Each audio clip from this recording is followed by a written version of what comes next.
Hello everyone, welcome back to our channel IHMS education. हमारा जो topic था जिसका नाम था एंजाइम्स, जो हमने पिछले लेक्चर में अच्छे तरीके से समझा कि आखिर नेचर ऑफ एंजाइम क्या रहता है, किस तरीके से वर्क करता है और एक्चुअल में एंजाइम होता क्या है। ये सारी चीज़ें हम अपने प्रीवियस लेक्चर में पढ़ चुके हैं, देख चुके हैं। अगर किसी बच्चे ने वो लेक्चर नहीं देखा है तो कृपया करके पहले वो लेक्चर देखे, उसके बाद ही हमारा लेक्चर नंबर 2 स्टार्ट करें। तो बेटा आज जो हम पढ़ने वाले हैं या समझने वाले हैं उसमें समझेंगे कि एंजाइम जो होता है एज ए इनहिबिटर या प्रमोटर किस तरीके से काम करता है, यानी कि एंजाइम किस तरीके से इनहिबिटर के रोल में प्ले करेगा या किस तरीके से प्रमोटर के साथ काम करता है। तो इससे पहले हम लॉक-एंड की हाइपोथेसिस को अच्छे से समझ चुके हैं कि किस तरीके से। मैंने अगर थोड़ा सा रिकॉल करा दूं तो मैं थोड़ा सा बता देता हूं प्रीवियस जाके, जो कि प्रीवियस लेक्चर में मैं बता चुका हूं कि इस तरीके से एंजाइम होता है और इस तरीके से सबस्ट्रेट या फिर क्या होता है आपका रिएक्टेंट होता है। ये की तरह काम करता है। किसकी तरह काम करता है? की तरह। और ये किसकी तरह काम करता है? लॉक की तरह काम करता है, यानी कि ताले की तरह। और ये चाबी, जिस प्रकार से एक ताले की एक चाबी होती है उसी प्रकार से हर एक एंजाइम के लिए एक क्या होता है बेटा?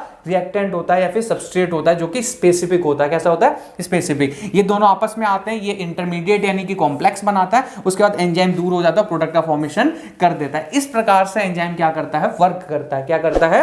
वर्क करता है। अब हम दूसरे तरीके से काम करने वाले हैं। ये तो सारा प्रमोटर की तरह, यानी कि प्रमोट कर रहा है, यानी कि रेट ऑफ एक्शन को क्या कर रहा है? इंक्रीज कर रहा है। अब हम पढ़ने वाले हैं दूसरी तरीके से, यानी कि पॉइजन की तरह। किसकी तरह? पॉइजन या इनहिबिटर की तरह काम करेगा। किस तरीके से काम करेगा? बहुत इंपॉर्टेंट, बहुत स्टार मार्क अगर मैं बात करूं बहुत इंपॉर्टेंट माना जाता है। अब बेटा इनहिबिटर ना एंजाइम दो प्रकार से करता है। कितने प्रकार से करता है? दो प्रकार से। सबसे पहला अगर इनहिबिटर की बात करूं तो बेटा उसको बोलते हैं हम कॉम्पिटिटिव इनहिबिटर। क्या नाम है इसका? Competitive inhibitor. क्या बोलते हैं हम इसको? कॉम्पिटिटिव। नाम से समझ में आ रहा होगा, कॉम्पिटिटिव कहीं ना कहीं एक दूसरे से क्या करेंगे? कॉम्पिटिट करेंगे। और इनहिबिशन का मतलब भी समझ में आ रहा होगा कि कहीं ना कहीं रेट ऑफ रिएक्शन को डिक्रीज कर रहे होंगे। क्या कर रहे होंगे? डिक्रीज। तो दोनों वर्ड से अगर एक बार अच्छे से क्लैरिफाई करोगे तो समझ में आ जाएगा, कहीं ना कहीं कॉम्पिटिशन होना चाहिए और कहीं ना कहीं रेट ऑफ रिएक्शन को डिक्रीज करना चाहिए। तो सबसे पहले समझते हैं कॉम्पिटिटिव इनहिबिशन क्या होगा बेटा। समझो, जैसे मान लो ये आपके पास एंजाइम था, अब इसके पास ये था बेटा सबस्ट्रेट। ये क्या था आपके पास? सबस्ट्रेट था, यानी कि इसको इसके साथ क्या बनाना था? बॉन्ड बनाना था या कुछ भी चीज बनानी थी, बॉन्ड बनाना था जो कि रिएक्टेंट से रिएक्ट करके प्रोडक्ट बनाना था। लेकिन हुआ क्या? यहां पर आ गया बेटा इनहिबिटर। क्या आ गया? इनहिबिटर। यानी कि इसके अंदर हमने क्या मिला दिया? इनहिबिटर मिला दिया। अब होगा क्या? ध्यान से देखो, इस लॉक को के देखो, चाबी को देखो। यहां पर क्या हो गया? दिक्कत होगी। दिक्कत क्या हुई बेटा? दोनों की दोनों जो चाबियां थी वो एक समान है। कैसी है? एक समान। अब होगा क्या बेटा? लॉक जो ताला है वहां पर ये भी बैठ सकता है और ये भी बैठ सकता है, यानी कि दोनों बैठ सकते हैं। ऐसी कंडीशन में दोनों के बीच में क्या होगा?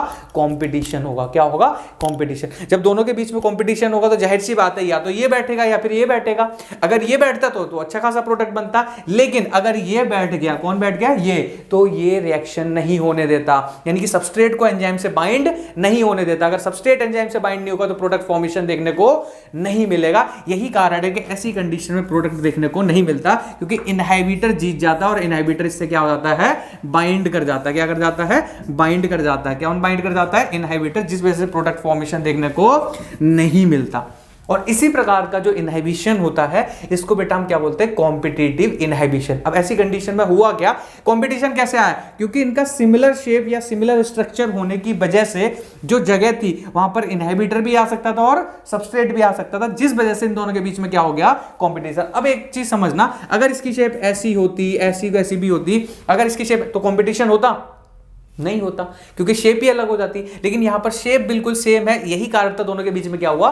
कंपटीशन। अब कंपटीशन में कौन जीता? इनहिबिटर। इनहिबिटर इससे बाइंड हो गया। अगर इससे इनहिबिटर बाइंड हो जाएगा तो सबस्ट्रेट बाइंड नहीं हो पाएगा, और अगर सबस्ट्रेट बाइंड नहीं हुआ तो प्रोडक्ट फॉर्मेशन देखने को नहीं मिलेगा। इस प्रकार का जो इनहिबिशन होता है बेटा, इसको हम बोलते हैं कॉम्पिटिटिव इनहिबिशन या फिर कॉम्पिटिटिव इनहिबिशन, यानी कि इनहिबिटर, यानी कि कहने का मतलब समझ गए होगे कॉम्पिटिशन का क्या मतलब है और इनहिबिशन का मतलब क्या होता है। अब हम पढ़ेंगे बेटा दूसरे टाइप का इनहिबिशन, जिसको हम बेसिकली बोलते हैं नॉन कॉम्पिटिटिव। क्या बोलते हैं बेटा हम?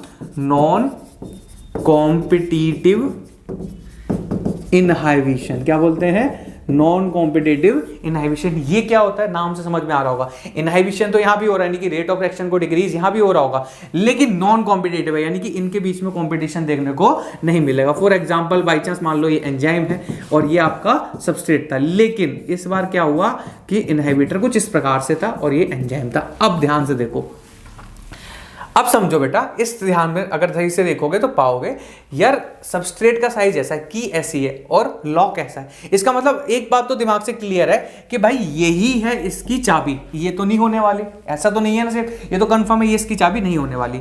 लेकिन अब फिर क्या दिक्कत है, अगर ये इसके साथ कंप्लीटली बाइंड हो जाता फिर तो कोई दिक्कत ही नहीं, यहां तो कंपटीशन का सवाल ही पैदा नहीं होता, क्योंकि इसकी शेप ही कुछ और है और इसकी शेप कुछ और है, तो यहां पर लड़ाई होने का कोई सवाल पैदा नहीं होता। फिर क्या करता है बेटा, होता क्या है, एंजाइम्स के पास ना कुछ ऐसी स्पेसिफिक साइट्स प्रेजेंट होती है, मैं आपको बता देता हूं, ये कुछ ऐसी साइट्स अलग, यानी कि ये जो एक्टिव साइट प्रेजेंट होती है जहां पर सबस्ट्रेट क्या करता है, बाइंड करता है, इसको बेटा एक्टिव साइट बोलते हैं। क्या बोलते हैं? एक्टिव साइट बोलते हैं, जहां पर सबस्ट्रेट बाइंड करता है। उसके अलावा कुछ साइट्स प्रेजेंट होती हैं, इन साइट्स को बेटा बोलते हैं हम एलोस्टेरिक साइट। क्या बोलते हैं बेटा? Allosteric site. यानी कि एंजाइम्स के पास दो साइट्स प्रेजेंट होती हैं, एक एक्टिव साइट और दूसरी क्या होती है, एलोस्टेरिक साइट। एक्टिव साइट क्या होती है, जहां पर सबस्ट्रेट जाके बाइंड करता है ताकि प्रोडक्ट का फॉर्मेशन कर सके। एलोस्टेरिक साइट्स क्या होती हैं, एक्टिव साइट को छोड़ के एंजाइम के पास अगर कोई दूसरी साइट पाई जाती है, उस साइट को हम क्या बोलते हैं, एलोस्टेरिक साइट। अब होता क्या है, ये भाई साहब बहुत तेज होते हैं, ये कहते हैं चल मैं यहां तो बाइंड नहीं कर पाऊंगा, ये तो समझ में आता है, कोई दिक्कत नहीं, मैं अगर यहां बाइंड नहीं कर पाऊंगा तो ये क्या करते हैं बेटा, मैं थोड़ा एलोस्टेरिक साइट को थोड़ा अच्छे से बना देता हूं ताकि आपको ऐसे करके, ताकि आपको समझ में आए कि ये सेम है। तो ये क्या करता है बेटा, इनहिबिटर इसके कहां जाके बैठ जाता है, एलोस्टेरिक साइट पे जाके बैठ जाता है। अब अगर ये एलोस्टेरिक साइट पे जाके बैठ जाता है तो ये क्या करता है बेटा, एंजाइम की जो शेप थी ना उसको बदल देता है। क्या कर देता है? बदल देता है। यानी कि होगा क्या, कुछ इस प्रकार से ऐसे करके मान लेते हैं, ऐसे करके ये आई था, और ये कहने का मतलब ये हुआ, मैं आपको समझाऊं, जैसे ये इनहिबिटर इसके एलोस्टेरिक साइड पर बैठता है, इसकी एक्टिव साइट की शेप क्या कर देता है, बिगाड़ देता है। अगर अब एक्टिव साइट की शेप अगर बिगड़ जाएगी तो अब ये कितना भी कुछ भी कर ले इसके अंदर बाइंड नहीं हो पाएगा, क्योंकि इसकी जो एक्टिव साइट थी उसकी शेप क्या हो गई थी, बिगड़ गई थी या फिर बेकार हो गई थी, या दूसरी साइट यानी कि शेप जो हो गई थी वो क्या हो गई थी, चेंज हो गई थी। अब ऐसी कंडीशन में फिर से सबस्ट्रेट इसके साथ बाइंड नहीं हो पाएगा और ऐसी कंडीशन में फिर से प्रोडक्ट फॉर्मेशन देखने को नहीं मिलेगा।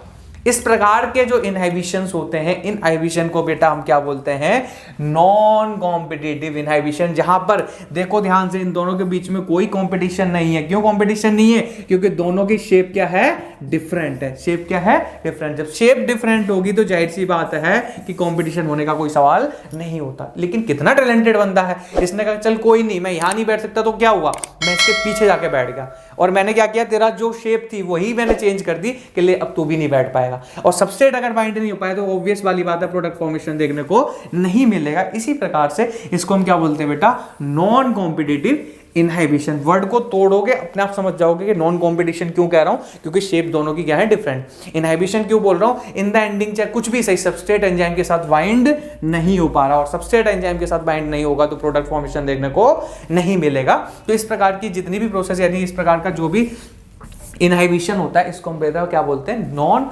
Competitive inhibition. तो इस प्रकार से दो प्रकार के इनहिबिशन हमने अच्छे तरीके से पढ़े कि किस तरीके से कॉम्पिटिटिव इनहिबिटर देखने को मिलता है, किस तरीके से नॉन कॉम्पिटिटिव इनहिबिटर देखने को मिलता है।